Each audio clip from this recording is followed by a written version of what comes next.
Welcome to a quick tutorial to get started with Warfall. This is the main mode, the PvP mode. The main difference with Warfall, it's a mini agnostic, era agnostic skirmish game with various competitive PvP and PvE modes. So there are modes against the AI. But the main mode is the PvP mode, and basically the goal of that is each player will build a warband composed of different units, and basically the first one to eliminate all the enemy units will win. The main difference with Warfall is that it uses standard poker card decks, so that changes the strategy a lot instead of dice. Warfall will still use dice, but the dice will be used as markers to keep track of damage, guard conditions, and etc. So basically, the first step is, I already did a setup, but the first step is you build a 3D setup as you wish.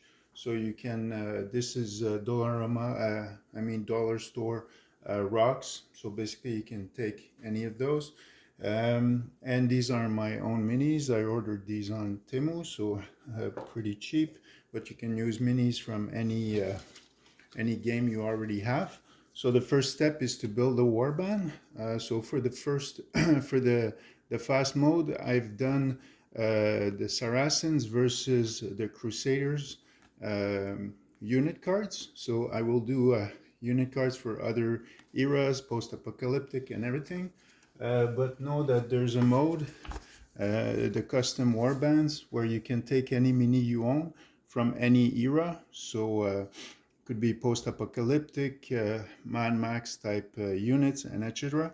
And basically, you give them stats based on the equipment they carry, and then you allocate them abilities, so you can fully customize your mini from any era. But for the fast setup, you can use the standard, the provided unit cards. By the way, the game is completely free on itch. So basically, I've chosen my faction. So I'm from the Crusaders. My opponent will be has chosen cards from the Saracens. You build a 2x2 map, or it could be a 2x3 or 3x3. So you choose the setup, you do your own thing with the models as you desire. I also have provided free terrain cards that you can put on the battlefield directly, and basically minis will move around. So for example, here there's dunes, and each terrain will have different abilities, different interaction ways. So this is provided also if you don't have the 3D minis, but the 3D terrain. But the best option is with your own 3D terrain. So you choose, each player will choose 30 points of units. That's for a standard game. A fast game is 20 points, and a long game is 50 points. So basically, this is the point value, the faction symbol, the toughness, how much damage it can take before dying, its will or wits that will be used for certain abilities, its move value, initiative value, defense value, and attack value. So we'll look at the attacks and all the different actions a bit later in the video.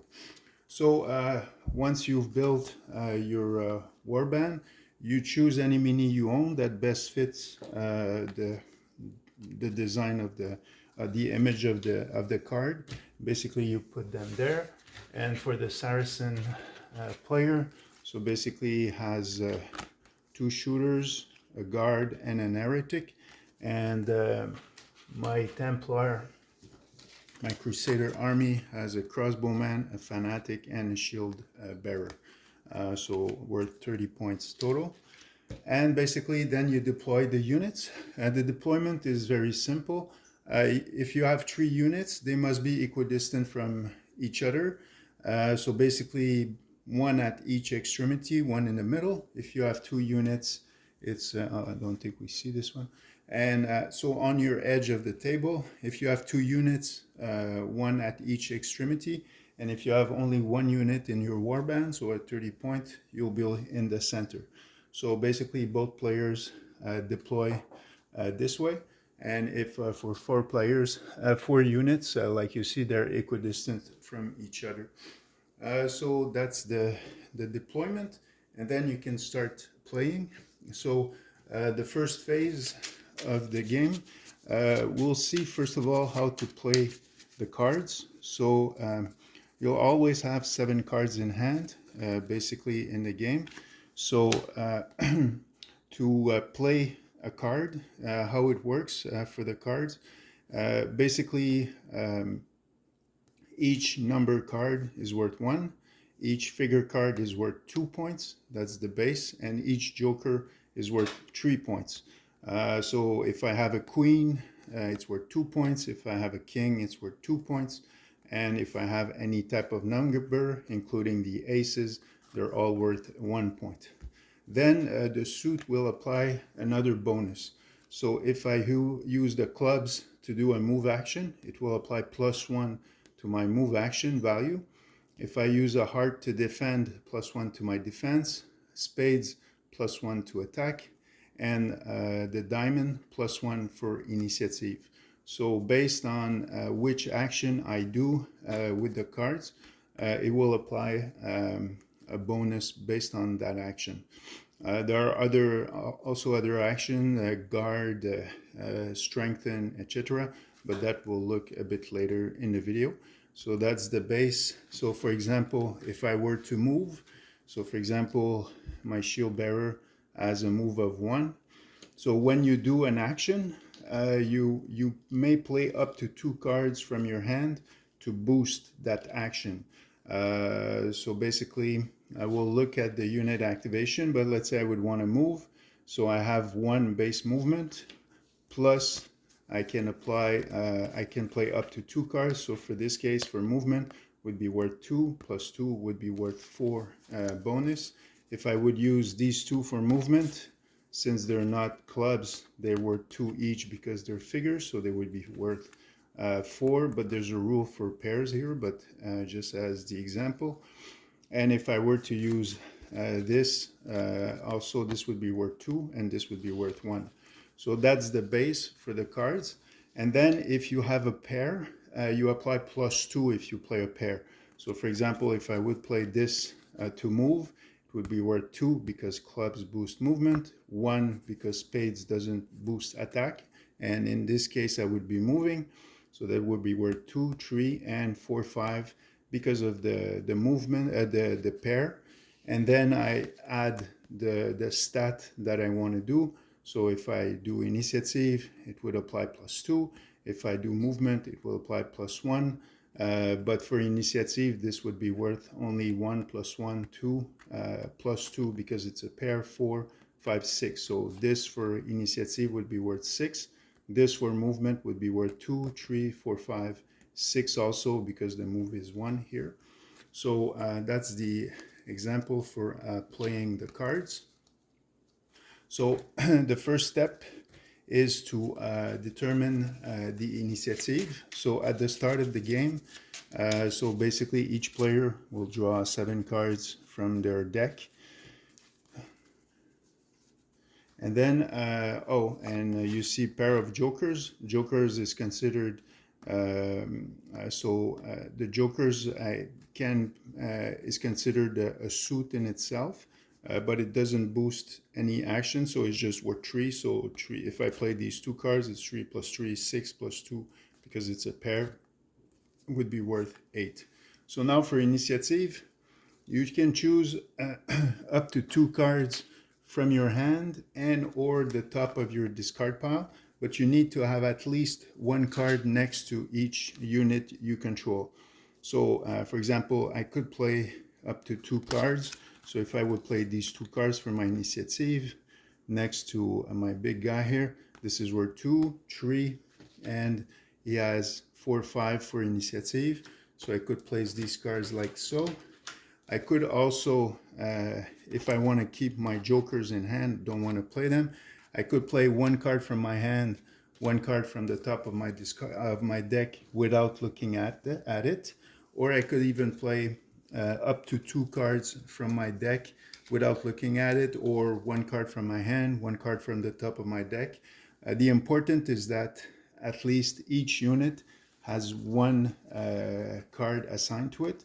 My opponent will do the same, and basically once all units have at least 1 initiative card and they're placed face down, so you don't know of course what your opponent will do. Once everybody has played their card face down, you reveal them at the same time, and then you calculate the initiative value for each unit, and that's good. So for each unit you calculate the initiative value, and basically this will determine the order of activation. To help you, you could use D10s, for example, and place it 1, 2, 3, 4, 5. So I place it here at 5. This one would be worth 1, 2, 3, 4. So I could place it at on the 4 value. That's a trick if you want to go faster. This would be worth 3 for initiative. A figure plus 1 because the diamonds boost initiative. This would be worth 2 for initiative because the clubs do not boost that. So that would be worth 3, 4, 5, and 6, 7. So here I could put it on 7. And my opponent does the same. And then after the initiative phase is over, we each draw back to 7 cards in hand. That's the initiative step. So now it's completed. Now we go to the activation step. So for the activation step, starting with the unit with the highest initiative value, let me just put them everywhere and I'll be right back. So basically then, starting with the highest initiative value, the controller of that unit can decide if he activates or wait. So for example here, my crossbowman has 7 initiative. So he could say, I will activate, or I will pass, I will wait.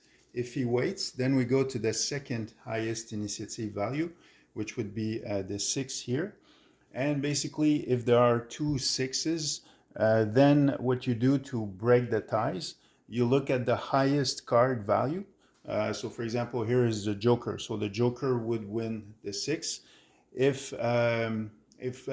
you have 1 extra, if both have Jokers, for example, then you look at the second card. So if the second card is higher, the one with the highest second card will win. If there's and if the other one doesn't have a second card, it's worth 0 basically. So the one with 2 cards will win over the one with 1 card if they have a tie. And basically, if it's still a tie, so then you look at the suit. So the diamond will win over the clubs, which will win over the heart, the clubs, the spades, I'm sorry, which will win over the hearts. So if there's the same exact thing, so basically the exact same maximum, so the diamonds, the clubs, the hearts, and finally the spades, the spade and finally the hearts will break the ties. And if you have the exact same card, so for example I have 10 of clubs, 10 of diamonds and 10 of diamonds, and from the total value, well then we determine randomly in that case who will go first, and so on. So basically the unit with the fewest initiative value will have to activate. It has no choice. And once it finishes activation, we go back to the highest initiative, and then he decides what he wants to do. So for example, let's say since we're far off, I will wait, everybody waits, but this person decides to activate, so I will activate my guard. So when you activate, the first thing you do is you discard your initiative card, you place them in your discard pile, and then you can do actions. To do actions, actually how it works is you will have 7 cards in hand always. So the first thing you need to do is to discard a card to do an action. So the actions you can do there are 7 actions. So the first action is move.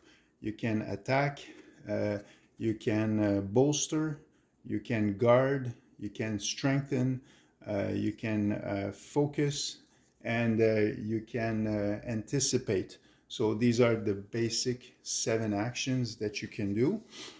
So let's look at each action individually. So the first action we'll look at is the movement. So to do an action, I need to discard a card. If I do the same second action, I will need to discard 2 cards. If I do the same third time the same action, I will need to discard three cards to do it. And but if I do different actions, I just need to discard 1 card between each different action. So for example, the first thing you do is you discard a card to say, okay, I'm going to move. So you try to discard a card you think you won't be using later. And then you can boost your action. So you can play up to 2 cards from your hand. You could play 0, you could play 1, you could play maximum 2 cards. So for example, this unit has a movement of 1. So I discarded this to do a move action. Let's say I will play these 2 to move. So that's worth 2 figure plus 1 clubs, 1 number plus 1 clubs. So that's worth 3, 4, 5. And there's no, of course, it's not a pair. 5 plus his move action, which is worth 1. So he can move 6 movement points. He receives 6 movement points. So how movement works in Warfall is the short side of a poker card is considered 2 movement points.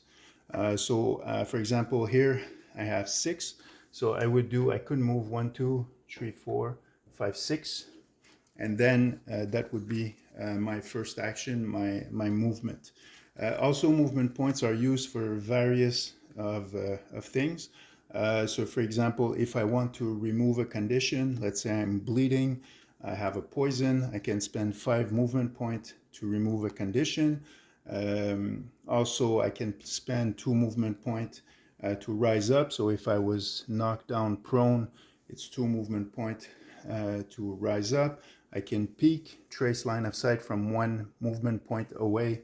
That costs 3 movement points. So you can pick traps, you can loot. So there's various ability, various interactions that use movement points to interact with. And so basically also you never lose your movement points in between your actions. So for example, if I would move 4 MP, do an attack, I then can finish spending my movement points after. And while you move in movement points, you can adjust your facing as you desire for that. Also, movement points, very important, will be used to reload the crossbow. It costs 4 movement points to reload a crossbow and 1 movement point to knock an arrow. So that also will be part of this.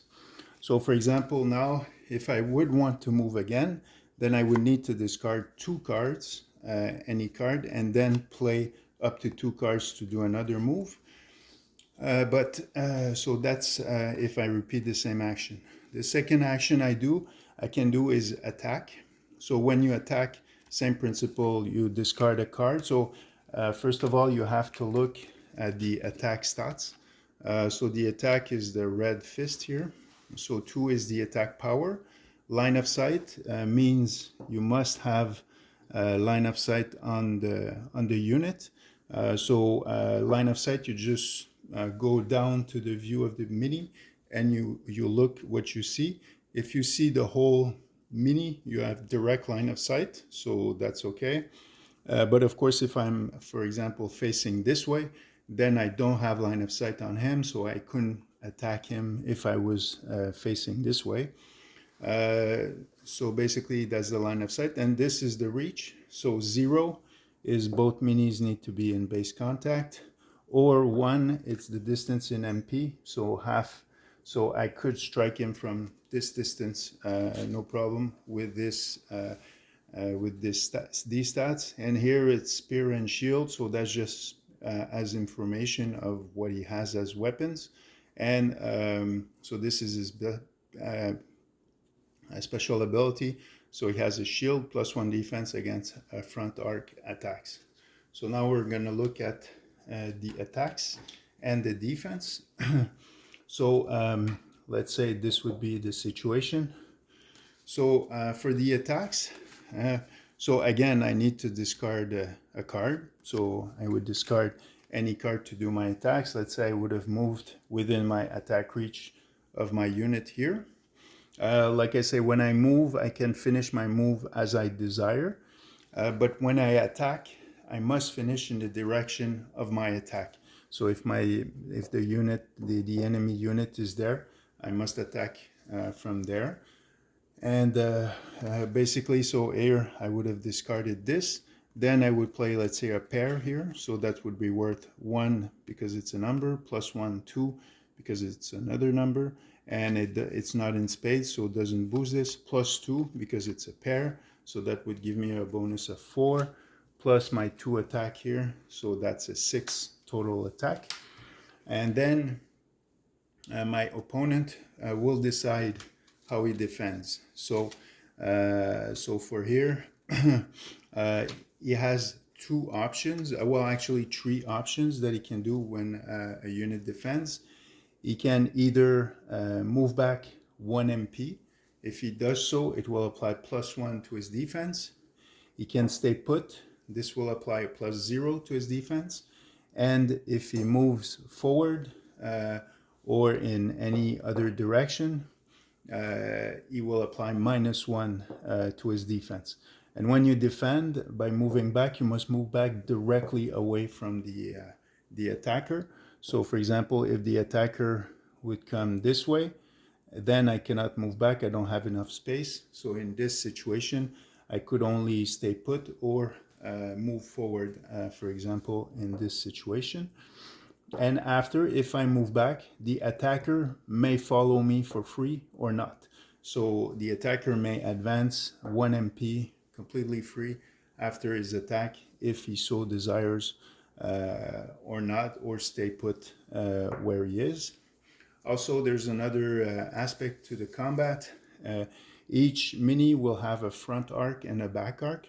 So for example, if you trace an imaginary line in the middle based on its facing, so everything that's in the middle and in front is the front arc, everything in back is the back arc, and the imaginary line, an enemy unit with the mini on that line, on the imaginary line, will be considered flanking and will have a +1 bonus to his attack. So that can be important. So for example, if let's say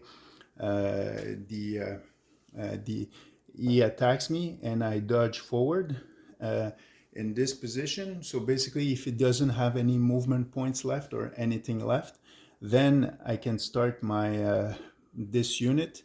It can start his next activation within reach and with a flanking advantage if he gains the initiative or if he's in position to attack, and if this unit doesn't have any movement point left. Also, the follow is only if he moves back. If he stays put or moves forward, you do not receive any movement points. But if I have movement points left, because I moved, I have 2 movement points left, well then I can use them to move in any direction if I move back or so.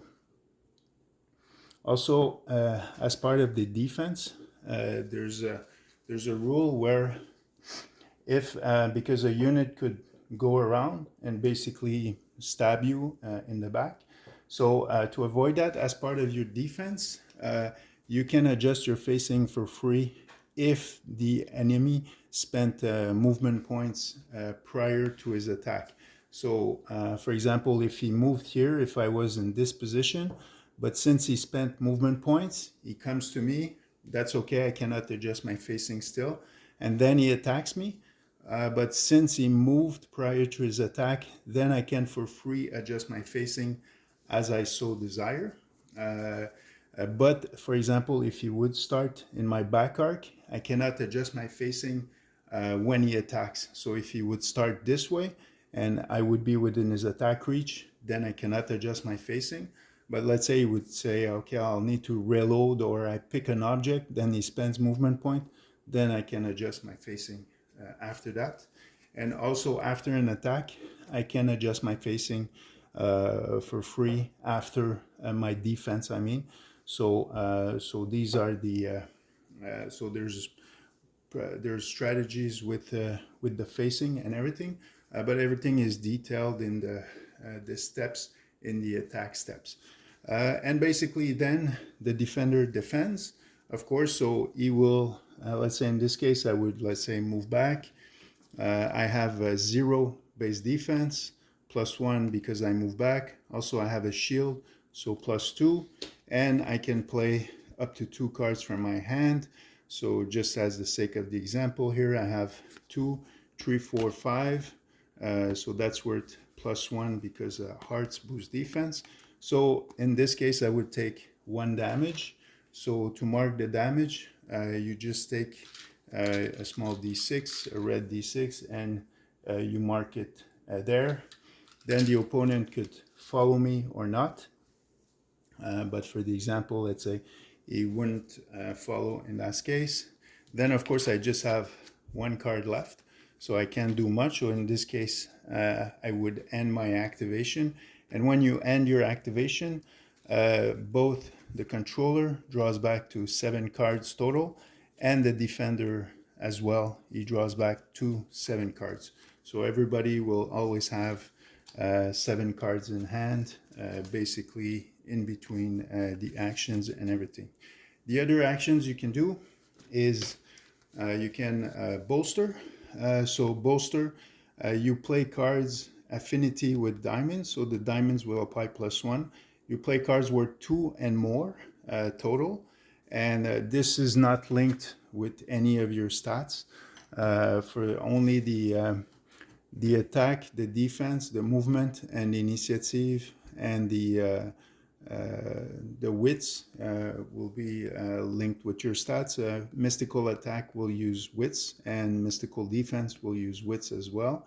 And the toughness, so for example here, if the shield bearer would take 10 or more damage, then he would die. So you keep track of the damage with the D6. If he reaches 10, then he would die. When a unit dies, you place it face down on the ground to show it's dead. If it's prone, for example, would be knocked back, then it would be placed face up on the ground like so. So this is for the damage.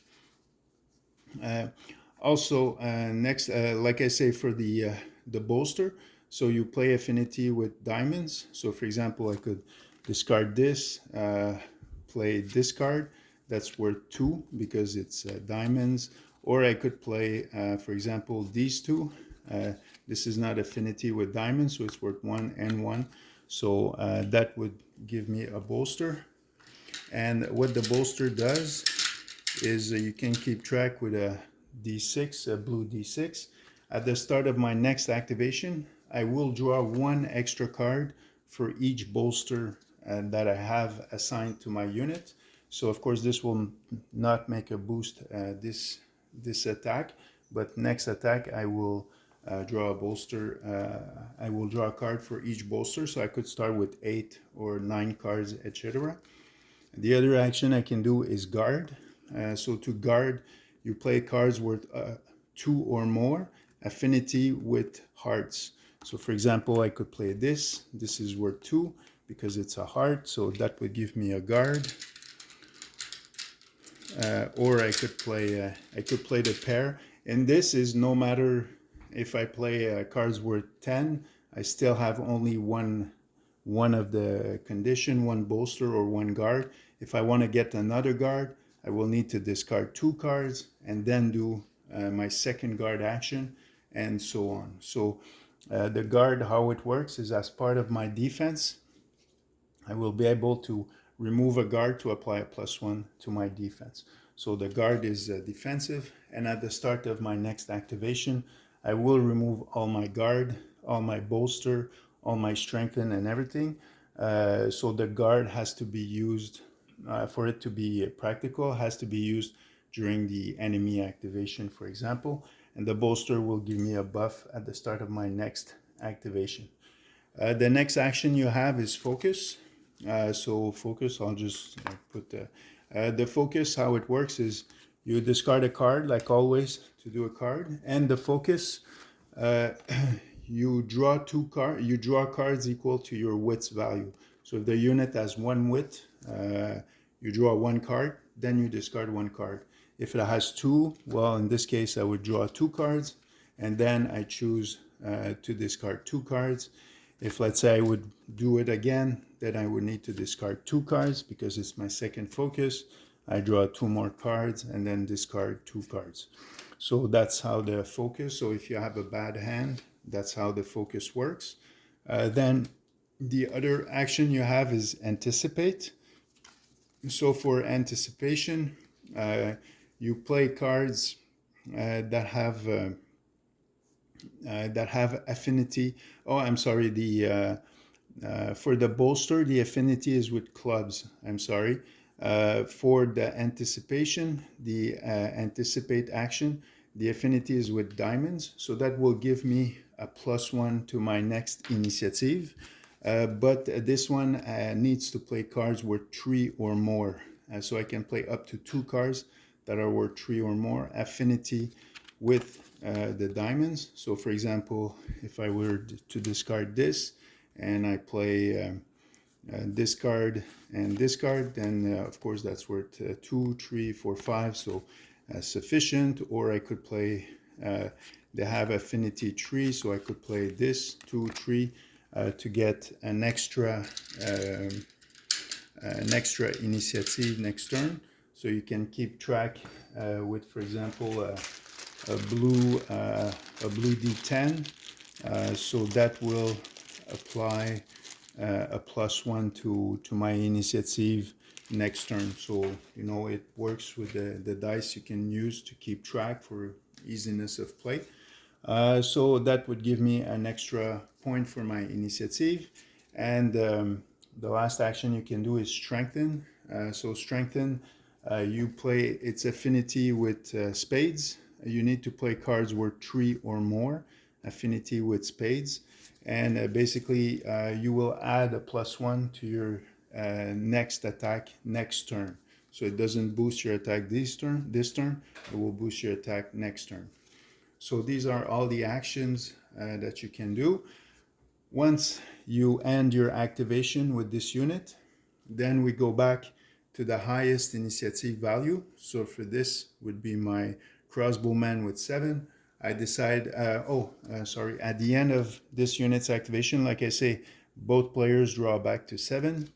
Once you're back to 7, then we go back to the top of the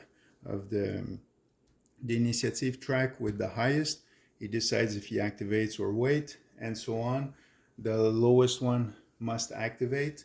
And like I said, when a unit activates, he loses all his guard. He draws 1 card for each bolster. He removes the guards, draw 1 card for each bolster. He'll get a +1 to his next attack for each strengthen. And the initiative, during the next initiative phase, he'll get a +1 to his initiative value if he did an anticipate action. But of course, this will apply only in his next initiative, so he won't be able to use that for the remainder of the turn.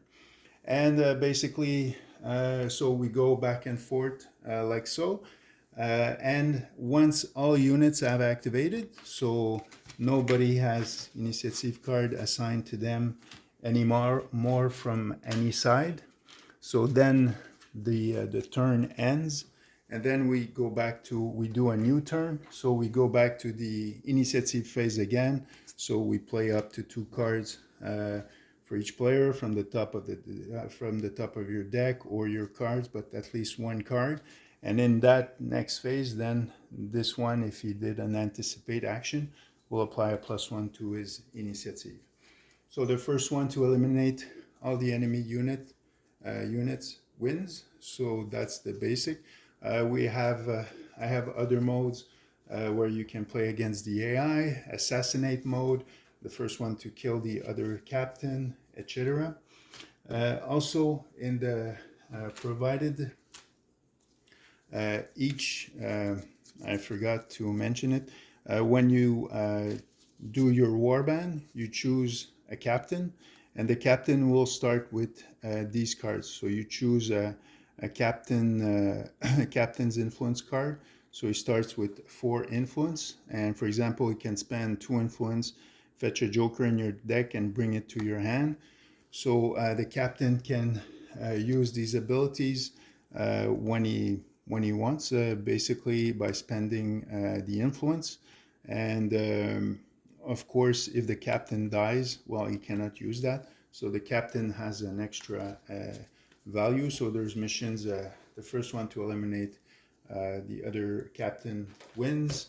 Rescue mission, escape mission, assassinate mission, and also there's an open world campaign mode where you can travel the open world.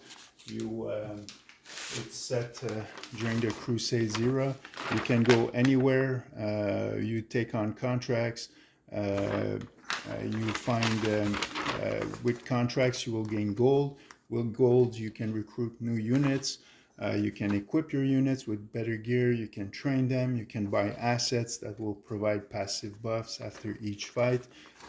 So it's an open world mode with a fail-forward story. And basically your goal is to succeed the main campaign, which is composed of 9 different storybooks. And based on your decisions and your the combat outcome, you will unlock different paths within those storybooks. And there's all kinds of contracts. There are boss fights. There are generic dungeons, randomly generated dungeons that you travel.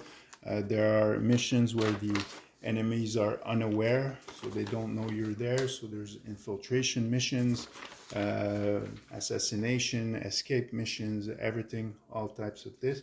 This is the campaign mode, so that's also completely free with the game. But the main mode of the game is the PvP, competitive PvP. Let me know what you think in the comments. This is a game in development, so I'm looking for feedback. So please let me know what you think of the game, if you tried it, how you would improve it, etc.